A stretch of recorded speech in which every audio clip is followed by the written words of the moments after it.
शुरू लगे नाम से जो बड़ा मेहरबान निहायत रहम करने वाला है।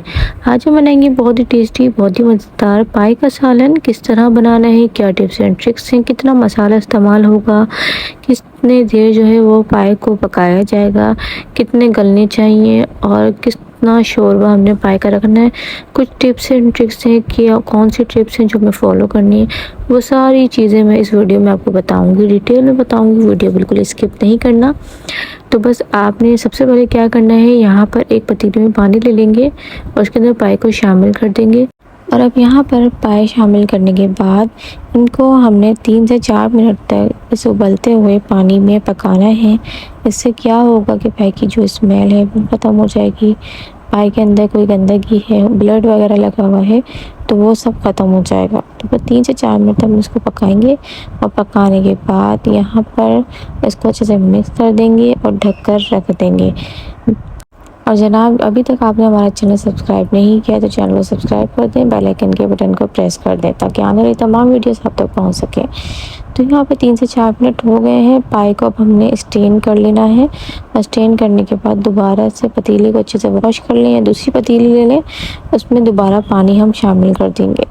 उसके बाद सारे पाए हम इसके साथ शामिल कर देंगे और उसके बाद यहाँ पे हम कुछ मसाले शामिल करेंगे और कुछ चीज़ें शामिल करेंगे। जैसे कि यहाँ पे एक बड़ी प्याज ले ली, रफली कट करके इसमें शामिल कर देंगे। उसके बाद 1 टेबल स्पून धनिया साबुत, तो 15 से 20 अदद काली मिर्चें, 1 टेबल स्पून ज़ीरा, काला सफ़ेद ज़ीरा। उसके बाद 2 बड़ी इलायची और एक बादियानी का फूल, जायफल जावित्री, एक दालचीनी का बड़ा टुकड़ा, 4 से 5 लौंगे और इसके अंदर तेज़ पत्ता कट करके यानी कि छोटे छोटे टुकड़ों में कट करके शामिल कर देंगे। तो बस इन सारी चीज़ों को शामिल करने के बाद यहाँ पर 1 टेबल स्पून चला जाएगा सौंफ। और इसके बाद यहाँ पर हम कुछ मसाले शामिल करेंगे।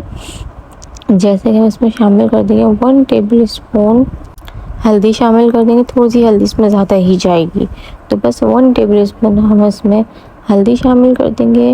उसके बाद 1 टेबल स्पून इसमें हम नमक शामिल कर देंगे और उसके बाद इसमें हम 1 टेबल स्पून लाल पिसी हुई मिर्ची शामिल कर देंगे। आप अपने टेस्ट के अकॉर्डिंग मिर्चों को कम ज़्यादा कर सकते हैं। और थोड़ी सी और मैंने इसमें लाल मिर्ची शामिल कर दी हैं। ये तमाम मसाले शामिल करने के बाद इसको हम अच्छे से मिक्स कर देंगे ताकि सारे मसाले, सब मसाले, सारी चीज़ें आपस में अच्छे से मिल जाए और पक जाए। तो इन तमाम मसालों को अच्छे से शामिल करने के बाद इसको हम ढक कर रख देंगे पकने के लिए। अब यहाँ पर तकरीबन 2 मिनट बाद मैंने इसमें शामिल कर दिया अदरक लहसुन का पेस्ट। तकरीबन 3 टेबल स्पून शामिल किया है इसमें अदरक लहसुन का पेस्ट। थोड़ा ज़्यादा ही इसमें अदरक लहसुन का पेस्ट जाएगा। वजह क्या, क्योंकि इसमें जो है स्मेल होती है पाई में और वो अदरक लहसुन से ही जाएगी। तो अदरक लहसुन इसमें थोड़ा ज़्यादा ही शामिल किया जाएगा। इसको हम तेज़ आंच में पकने के लिए रख देंगे। तो यहाँ पर तकरीबन पाई को पकते हुए 3 घंटे हो चुके हैं, 3 से 3.5 घंटे हो चुके हैं। जब भी आप पकाएं तो आप 1-1 घंटे बाद चेक करते रहें कितनी कसर रह गई है। तो यहाँ पर 3.5 घंटे तकरीबन हो गए हैं पकते हुए। तो बस यहाँ पे मैं आपको चेक भी करा देती हूँ कि पाए बिल्कुल अच्छे तरीके से गल चुके हैं। पाए जब तक अच्छे से तरीके से गल ना जाए, आपने हांडी को बिल्कुल लो फ्लेम पर पकाते रहना है। तो यहाँ देख सकते हैं पाए गल चुके हैं। तो बस अब हम इसको स्टेन कर लेंगे।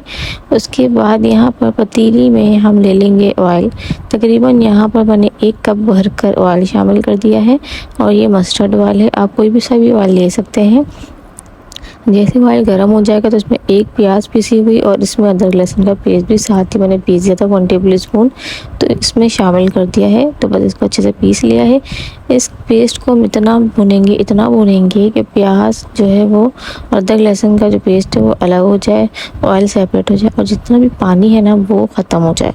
तो यहाँ देख सकते हैं बहुत अच्छे से भुनाई कर ली है। तो इसके बाद हम क्या करेंगे, जितने भी पाए थे इसके अंदर हम शामिल कर देंगे और पाए को इस पेस्ट के साथ हमने इतना भूनना है कि तकरीबन 3 से 4 मिनट तक तो हमें इसे भूनना ही भूनना है। जितना अच्छा भुना जाएगा पाए उतना मज़ेदार बनेगा, इसमें स्मेल भी नहीं रहेगी और पाए में एक जो खुशबू होती है ना पाए की, वो वाली खुशबू और बहुत मज़ेदार ये बनेगी। तो एक अलग ही लेवल इसका आ जाएगा। 3 से 4 मिनट तक आप इसको लाजमी भुनें। चाहे कोई भी सब्ज़ी हो, गोश्त हो, जितना भुना जाएगा उतना मज़ेदार बनता है। तो बस यहाँ पर मैं शामिल कर रही हूँ पाए का मसाला हाशमी वालों का। आप किसी का भी ले सकते हैं अगर आप नहीं बाहर का मसाला इस्तेमाल करना चाहते। तो अगर आप घर का मसाला इस्तेमाल करना चाहते हैं तो 1 टेबल स्पून भरकर लाल पिसी हुई मिर्चें, हाफ टी स्पून हल्दी, 1 टेबल स्पून नमक, 1 टेबल स्पून धनिया पाउडर शामिल करके आप भून लें इस मसाले को। लेकिन मैं बाहर का मसाला शामिल कर रही हूँ तो मैंने 3 टेबल स्पून लिया है, यानी कि आधा पैकेट मैंने पाए के मसाले का ले लिया है। तो बस इसको अच्छे से भूनेंगे इतना कि मसाला जो है वो अच्छे से भून जाए और ऑयल बिल्कुल सेपरेट हो जाए और इसका जो पानी है वो बिल्कुल ख़त्म हो जाए। तो जनाब आप मेरी वीडियो में यहाँ तक आ गए, इसका मतलब कि आपको वीडियो अच्छी लग रही है, प्लीज़ चैनल को सब्सक्राइब कर दें, बेल आइकन के बटन को प्रेस कर दें ताकि आने वाली तमाम वीडियोस आप तक पहुँच सके। कमेंट में ज़रूर बताया करें जब आप कोई भी रेसिपी बनाते हैं हमारी रेसिपीज़ देख के, इस तरह हमारी हौसला अफजाई होती है और हमारा और दिल करता है कि हम आपके लिए जो है वो और चीज़ें बना कर रेसिपीज़ अपलोड करें। तो बस यहाँ पर दही तकरीबन 1 कप मैंने ले लिया है, यानी कि 1 पाव से थोड़ा सा कम और आधा पाव से थोड़ा सा ज़्यादा। तो यहाँ पर हम इसको दही शामिल करने के बाद फिर से ज़बरदस्त तरीके से बुनाई करेंगे। और जब भी आप किसी भी खाने में दही शामिल करें तो बिल्कुल भी हांडी के पास से नहीं हटा करें, क्योंकि जिस हांडी में दही शामिल होता है वो नीचे बहुत लगने का ख़तरा होता है। तो बस अगर इतनी मेहनत से आप पाए या कोई भी सब्ज़ी या कोई भी खाना बनाएंगे और आपकी जो सालन है वो हांडी में नीचे लग जाएगा, इस तरह जलने की बदबू आ जाएगी, इतनी पूरी मेहनत जो आपने 3-4 घंटे लगाई वो सारी ख़राब हो जाएगी। तो बस जब आप इसको भुने तो इसके पास ही खड़े रहिएगा जब तक मसाला अच्छे से भून नहीं जाता। तो यहाँ देख सकते हैं मसाला अच्छे से भून चुका है और बिल्कुल वैसे सेपरेट हो गया। जो भी यखनी थी वो हमने इसके अंदर शामिल कर दी है और इसके बाद हम इसको अच्छे से मिक्स कर देंगे और ढक कर रख देंगे। तकरीबन 10 मिनट के लिए बिल्कुल लो फ्लेम पे हमने इसको पकाना है। शोरबा आप अपने हिसाब से कम ज़्यादा कर सकते हैं। तो आप देख सकते हैं कितने मज़ेदार, कितने लजीज, कितने शानदार, और आप शक्ल से ही आपको अंदाज़ा हो रहा होगा पाए कि कितने मज़ेदार ये बने हैं और कितने लजीज बने हैं। इंशाल्लाह ताला जब आप मेरी रेसिपी देखकर इस रेसिपी को बनाएंगे तो यकीन है मुझे कि बहुत मज़ेदार और बहुत लजीज बनेगी। जब भी बनाएं कमेंट करके ज़रूर बताइएगा कि आपकी रेसिपी कैसी बनी। फिर मिलेंगे नेक्स्ट वीडियो में। अल्लाह हाफ़िज़।